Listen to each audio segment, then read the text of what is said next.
Hey guys, hi, welcome back. So, in the previous video, we have already seen that the conservation laws, what are the exact conservation laws, and we have discussed the different exact conservation laws. And in this video, we shall discuss about the approximate conservation laws. So, in this, we will discuss about two approximate conservation laws. The first one will be the isospin, which is denoted by I, and the second one will be strangeness. So we have already studied the approximate conservation laws. It is the law which is conserved in some specific types of interactions. All right. Exact is conserved in all the types of interactions, but when we are talking about approximate, it is conserved in specific types of interactions. That means it is not conserved in on interactions. So the first one we will be discussing is isospin. Here isospin, it is denoted by I. Now you see isospin, it is originating from the charge independent property of nuclear forces. From where does it originate?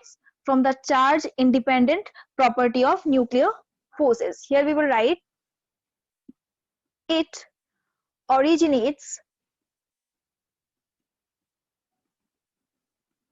from the charge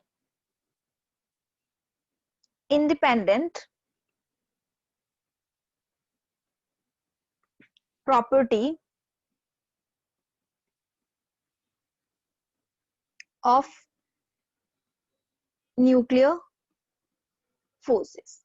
So now we will see example which will make us explain very clearly that how isospin is originating from the charge independent property of nuclear forces. So for that we will consider neutron and proton. All right, we know the mass, we will see the mass of neutron here, the charge and the spin. We know the mass of neutron is 939.6 mega electron volt per c square, and when we are talking about the mass of proton, then we know it is 938.3 mega electron volt per c square.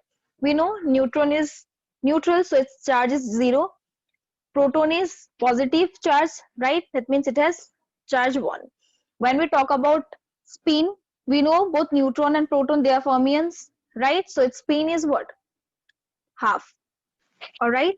Now you see neutron and proton, they are having nuclear forces, and which we say as what? Strong interaction. We know nuclear forces are the strongest interaction in nature.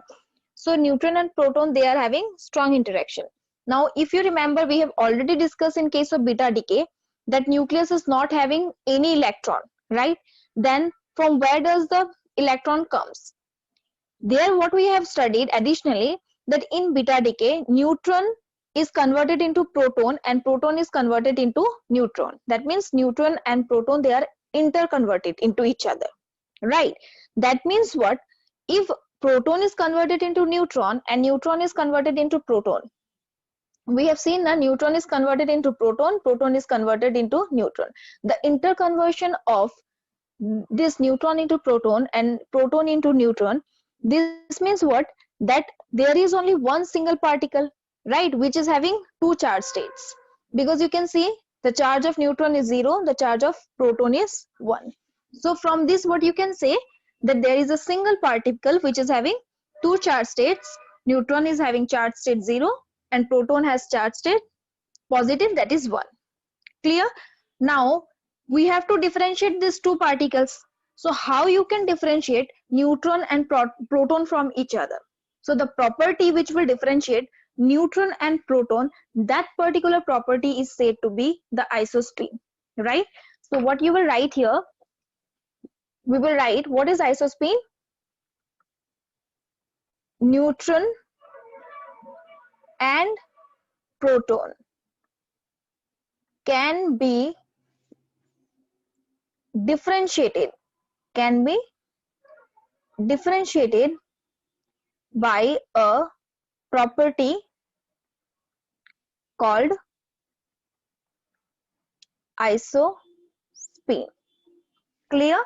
So this is how the Isospin is originating from the charge independent property of nuclear forces. Clear? Now we will see how we can calculate the isospin. So you see here, the isospin can be calculated by m equals to 2I plus 1. This is the formula which we will be using to calculate the isospin. So here m denotes what? It denotes the multiplicity, or you can say it denotes the degeneracy. Alright, it is denoting the degeneracy. Clear? Or you can say number of degeneracy. I is the isospin here. Now the example which we have considered, that was neutron and proton, right? For neutron and proton we will see the isospin. So in case of neutron and proton, if you see neutron and proton, the multiplicity is what? 2, right? M is equals to here what? M is equals to 2 because it is a doublet. All right, because it is what? Doublet. So if you see here, M is equals to 2, 2I plus 1, which will give what? 2I, it is equals to 1. And you will get the isospin to be what? Half. Right. This is the isospin for neutron and proton. That means for a doublet, you are getting isospin I is equals to half. Now what you can do, you can calculate this isospin for different particles. You can calculate it for sigma, pions, and many other, lambda. All right, lambda is a singlet, you can see, and you can calculate it for singlet, doublet, triplet, and that we will do after this. But before going into that, we will see what? We will see the third component of isospin. So the third component of isospin, it is denoted by I3, and the formula which we will use to calculate the third component of isospin is I3 is equals to Q minus Q bar. Now the question arises, what is Q and what is Q bar? Q is what? Q is the charge on the particle. So we will write here where Q is the charge on the particle. Clear? And Q bar will be what? It is the average charge on degenerate particle. It is what? Q bar is the average charge on degenerate particles. Now the example which we have already considered, that is for neutron and proton, right? What we got was that the isospin I is equals to what? Half. This was for neutron and proton, right? So we will use this example, and here we will calculate the isospin, right? First we will calculate for proton. So for proton, if you calculate for proton, what you will see? I3 is equals to what? We know the charge on proton is what? Positive. That means it has what? Plus 1 charge, right? Minus will be as it is. So number of particles you are having 2. You have to take the average of degenerate particles, right? Average charges on degenerate particles. So here it is 2. So in the numerator, what you will have? Charge on neutron is what? 0 plus charge on proton is 1. So this is the average charge on the degenerate particles. Clear? So from here, if you see, it is 1 minus 1 by 2, right? That means you will get the third component I3 for proton is what? Half. All right. Next, if you see for what? For neutron, we will calculate. So the same process will be there, but this time the particle is what? Neutron, right? So you will have the charge 0 minus. So the average will be again what? It will be 0 plus 1 divided by 2. So here if you see, it is 0 minus half. That means the third component is what? Minus 1 by 2. Clear? So here what you will see? The third component I3, for proton it is half, and for neutron it is minus half. Now we will see this third component, the isospin, and the third component for singlet, doublet, and triplet. Clear?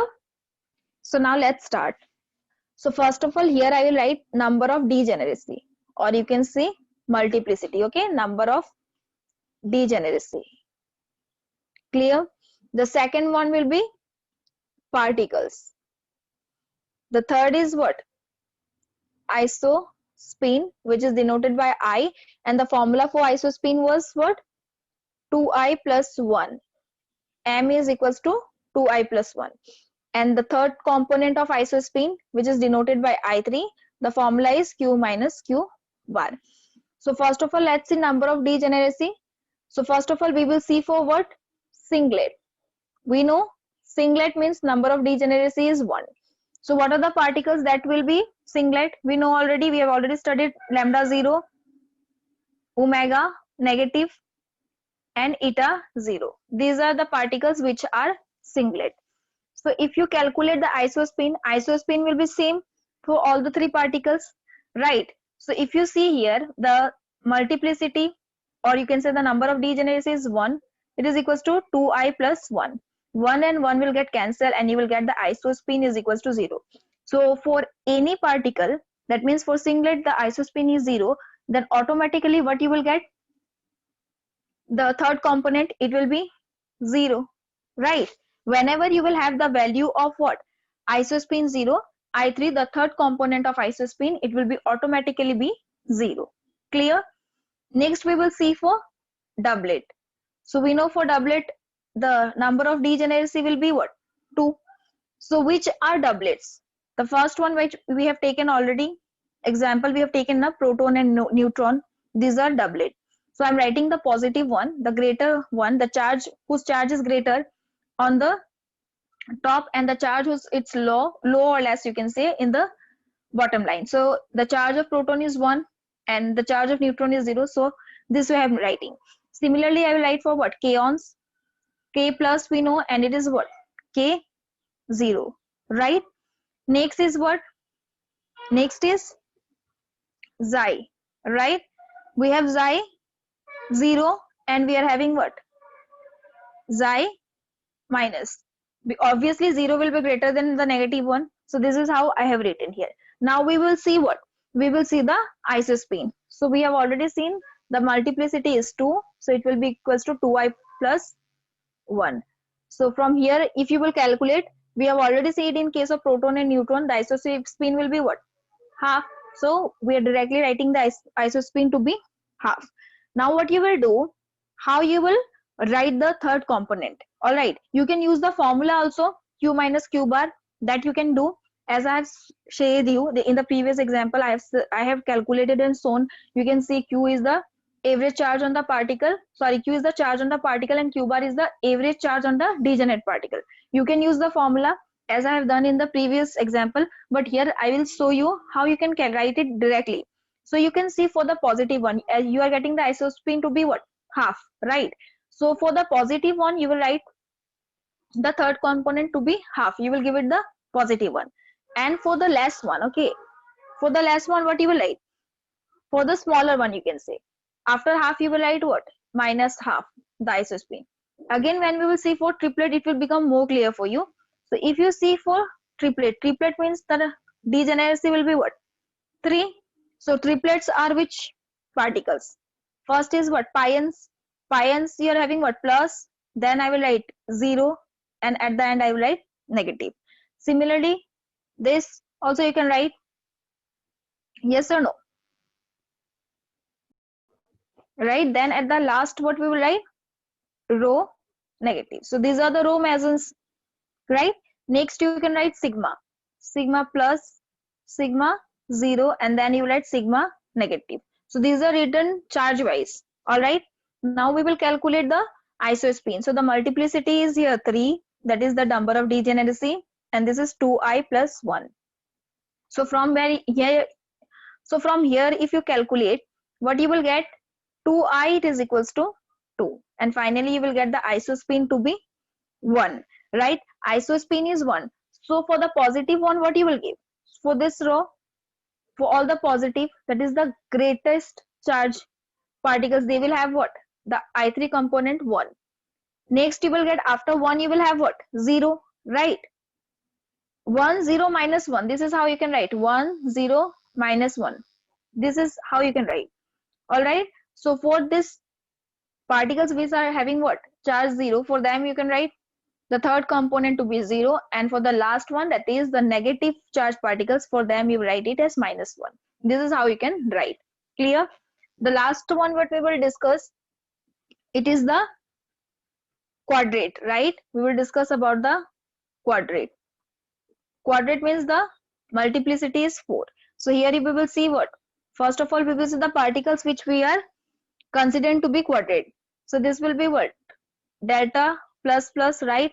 Delta plus, then you will have what? Delta 0, then you will have delta negative, right? So isospin, you can write 4 is equals to what? 2i plus 1. So from here, if you calculate 2i is equals to 3, that means the isospin you will get 3 by 2. So now what we will do? We will write the third component of isospin. And I have already said you na, that we will give the isospin as the third component of what? That as the third component for the particles which is having the largest charge, right? So in the sequence we will start writing. So the first one will be what? 3 by 2. Then you will have what? 1 by 2, right? After that you will have what? Minus 1 by 2, and the last one will be minus 3 by 2. So this is how you can calculate the third component. You can also use the formula if you are having problem with this method. It's your choice. So till here we have done about the calculation of isospin and all these things. Now what we will do, we will write some points which are to be remembered for isospin. So what we will write here, points to remember. Points to remember. All right. So these are very important points and you have to keep it in mind for the isospin. Now you see the first point is what? Isospin, it is not defined for lepton because they are not feeling strong interaction, or you can say they do not participate in strong interaction. So the first point what you will write, isospin is not defined for leptons, right? And why it is not defined? Because they don't feel strong interaction. Clear? That is I is equals to what? 0 for leptons. Clear? And one more thing that you have to keep in mind is what? If I is equals to 0 for leptons, that means what? It is given only for which particles? It is given only for hadrons, right? So here you will write I is equals to 0 for leptons and is given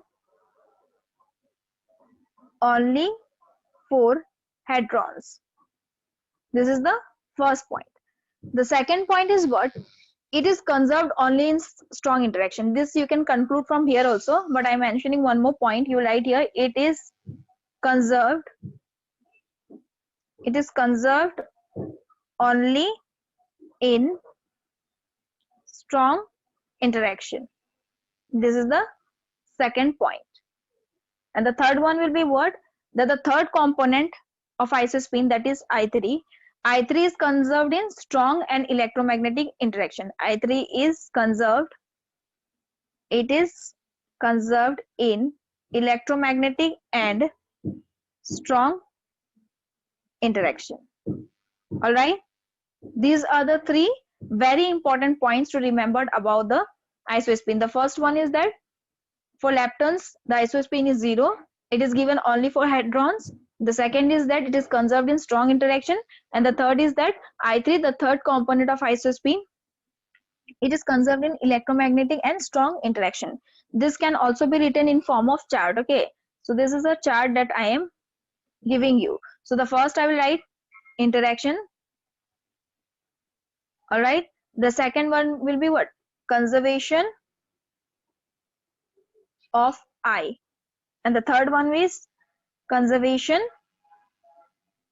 of I3. All right. So the interaction will be what? Strong interaction.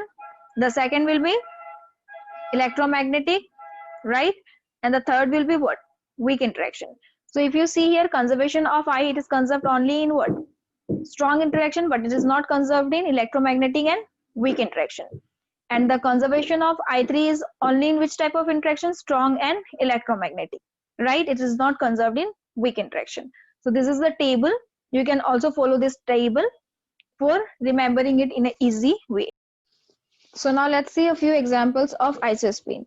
So let's see the first example. So for the first example, here having what? Sigma 0, it is giving us what? Lambda 0 plus gamma, right? So we will see the isospin and the third component I3.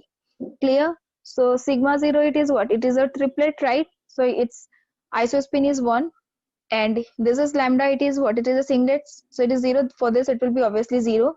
Now you see, for sigma 0, the isospin third component will be what?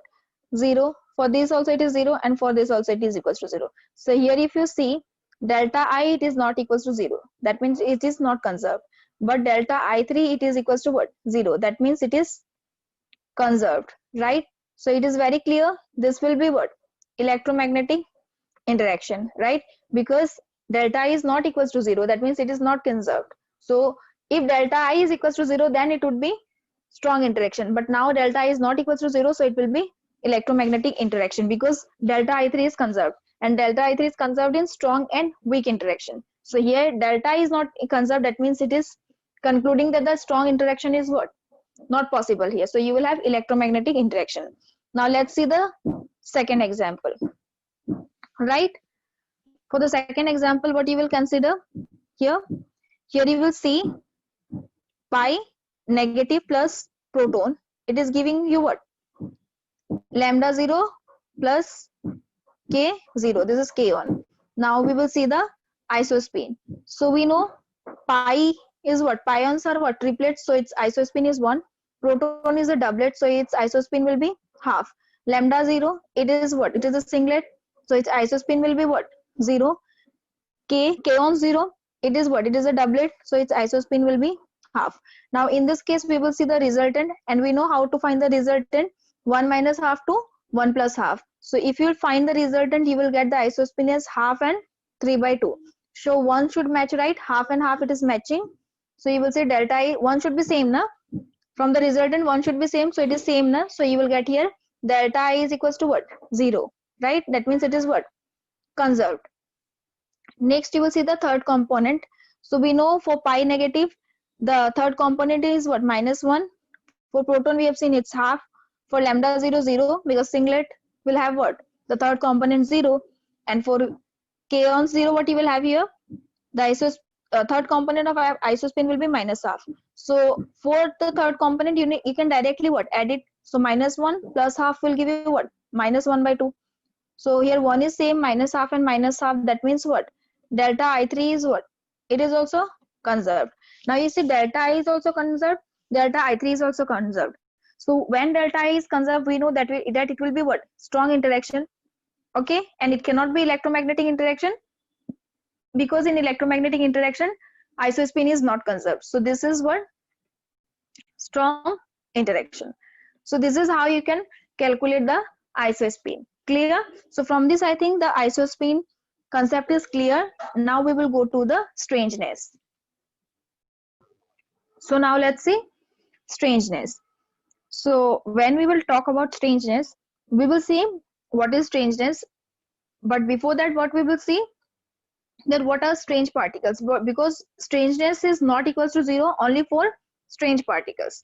So strange particles are, which particles are considered to be strange particles? Now you see, there were many particles which were discovered, and these particles were having a special character, or you can say a special property. That particular special property was that they are produced by strong interaction, but they are decayed by weak interaction, right? And this particular particles are said to be strange particles. Strange in the sense, because it was a strange character, their formation was due to strong interaction, but they are decayed through what? Weak interaction, right? So we will write here what the first thing that we have to remember is that strange particles are those which are formed via strong interaction but are decayed via weak interaction. All right. The second point is that they are formed in what? Pairs. They are formed in pairs. They are formed in pairs. Clear? So this was that particles which are formed by strong interaction are decayed by weak interaction. So if you consider this pi negative plus proton, it is giving us what? This is what? Lambda 0 and k kaons 0. So they will decay by what? Weak interaction, right? They will decay by weak interaction. They are formed by strong interaction, but they will be decayed by weak interactions. That means lambda 0, it will decay through neutron plus pi 0. And for this kaons, you are writing, it will be giving us what? Pi positive plus pi, right? This is how it is decaying. So they are formed by strong interaction, but they are decayed by weak interaction. And there is one exceptional. Okay, this is one exceptional case. Just I am highlighting it. Okay, that is sigma 0. It is formed by strong interaction, but it is decayed by electromagnetic interaction. All right. So it is decayed by electromagnetic interaction. Clear? This is one exception case. Now you see, strange particles will be what? Strange particles are kaons plus hyperions. Clear? What are strange particles? Strange particles are kaons plus hyperions. All right. And the strangeness is denoted by as it is not equals to 0. This is for strange particles. Clear? And it is equals to 0 for all other particles. Clear? Now, how we will calculate the strangeness? There should be some formula to calculate, right? So we can calculate the strangeness by a formula, right? And that formula is called Gell-Mann-Nishijima, right? That is Gell-Mann-Nishijima. There will be H here, formula. This is a very important formula to calculate strangeness, and the formula is written as Q is equals to I3 plus B plus S by 2. So remember this formula. Here Q is the charge, I3 is the third component of isospin, B is the baryon number, and S is the strangeness. So this is a very, very important formula. You have to remember this. Clear? Now we will calculate the strangeness. So first we will calculate the particles are what? Kaons and hyperions, right? So this is the part for particles. This is the strangeness. This is what? This is the strangeness. The formula is Q is equals to what? I3 plus B plus S by 2. Clear? Now kaons. First we will see for kaons. Kaons will be what? K plus and 0. Right? Kaons will be what? K plus and 0. They are doublet. Now you will see what? In this case, we will see the strangeness. First, we will see the strangeness. We will see for what? First, we will see for K plus. The charge is what? For K plus, the charge is 1. The third component is what? Half we have already seen. Plus, you will see here, the baryon number will be what? 0. Right? Why the baryon number is 0 in this case?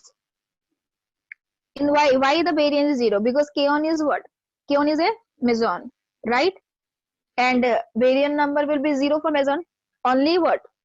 Nucleons and hyperions are baryons. Clear?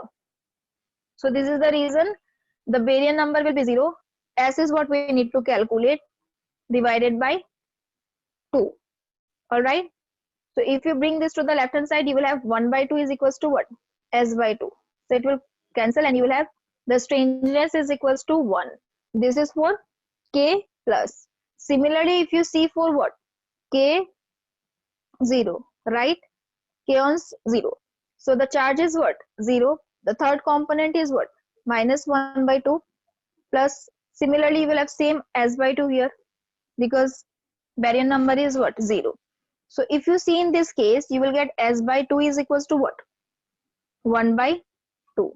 So finally, you will get strangeness is equals to 1. In this case also, 2 and 2 is equals to 0. So if you see here, K plus and K0, these are the particles. So for K plus and K0, you got the strangeness to be what? 1, right? Now for antiparticles, what will be the strangeness? Directly, if I say in one line, the strangeness is opposite to that of particle. That means the strangeness for what? The antiparticle of K plus, that is what? Antiparticle is what? K minus. The strangeness will be minus 1. And for K0, the antiparticle is what? K0 bar. For it also it will be minus 1. Clear? So this is how you can write the antiparticle's strangeness. Just calculate the strangeness for the particle and put a negative sign. That will be the strangeness for the antiparticle. Next we will see for hyperons. Right? Next particle is what? Hyperons. So hyperons will be what? Lambda, sigma, plus minus 0, right? Next is what? Xi. Alright? Xi is what? Xi, what we are having? In Xi is what? It is a doublet. So what you are having? 0 and negative. Right? And the last one is what? Omega negative. Clear? So now what you will see for this? Lambda, sigma plus minus and 0. Lambda, sigma plus minus and 0. Lambda is a singlet. Sigma plus minus 0. This is what? It is a triplet. Now you will calculate the strangeness for all of them. So when you will calculate the strangeness of this particle, you can calculate it from the formula, but I am writing here it will be what? Minus 1. Here it will be minus 2 and minus 3. And for antiparticles, I have said what? I am writing here just the statement, okay? S is opposite to that of the particles. Clear? So this is how you can calculate the strangeness. Now you see the strangeness, it is conserved in what? In which type of interaction? Because we have seen strangeness, it is an approximate conservation law. So it cannot be conserved in all the types of interaction, right? It will be conserved in some specific interactions. So what you will write here, the first thing, the first point is that strangeness is conserved in electromagnetic and strong interaction. All right. And in case of weak interaction, okay, strangeness in weak interaction is what? That is delta S is equals to 0 plus minus 1, right? It is what? 0 plus minus 1. This is for weak interaction. It is conserved in what? Strong interaction. That means delta S is equals to 0 for electromagnetic and strong interaction. And the third thing that you will see is that when delta S is equals to what? Plus minus 2, then the reaction is not allowed. Alright, so this is all about the strangeness. Now we will see a few examples related to strangeness. So the first example we will consider here, the first one will be what? Pi 0 plus proton. It is giving omega negative plus kaons positive. So if you see the strangeness, it is 0 for pi 0, it is 0 for proton. For omega negative, it is minus 3, and for kaons positive, it is what? Plus 1. So if you see the value of delta S here it is 0, here it is minus 2. So delta S is equals to what?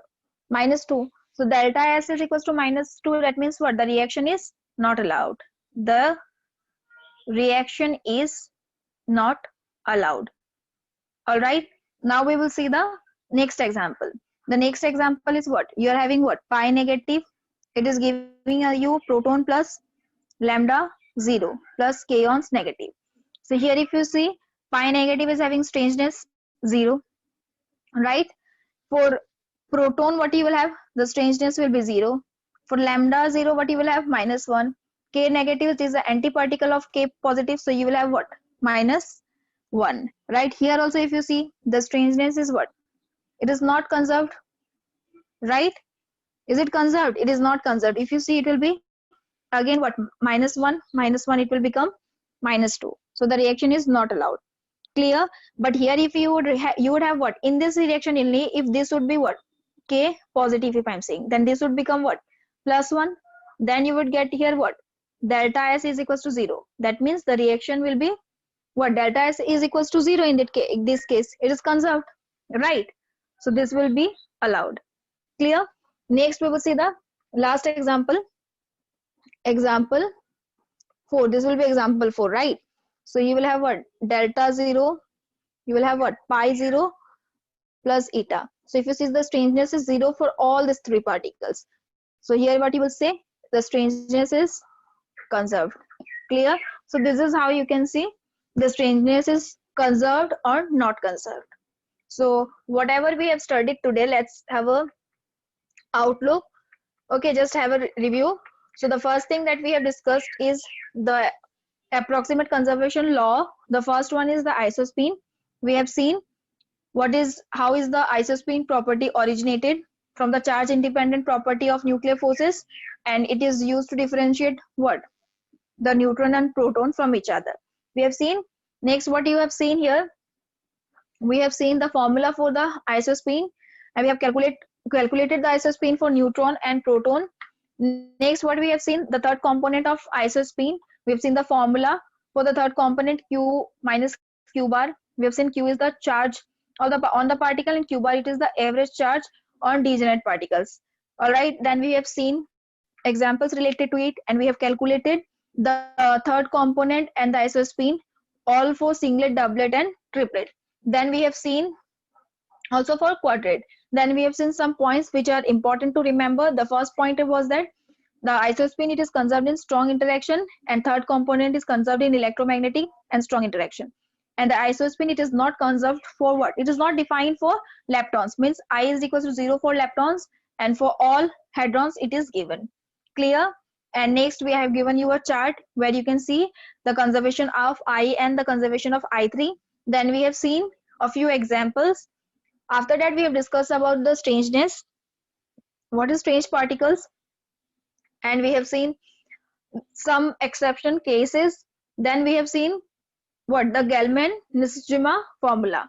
And using that formula, we have calculated the strangeness for kaons and hyperons. Clear? And the strangeness is conserved in electromagnetic and strong interaction. And it is what? Delta S is equals to 0 and plus minus 1 for weak interaction.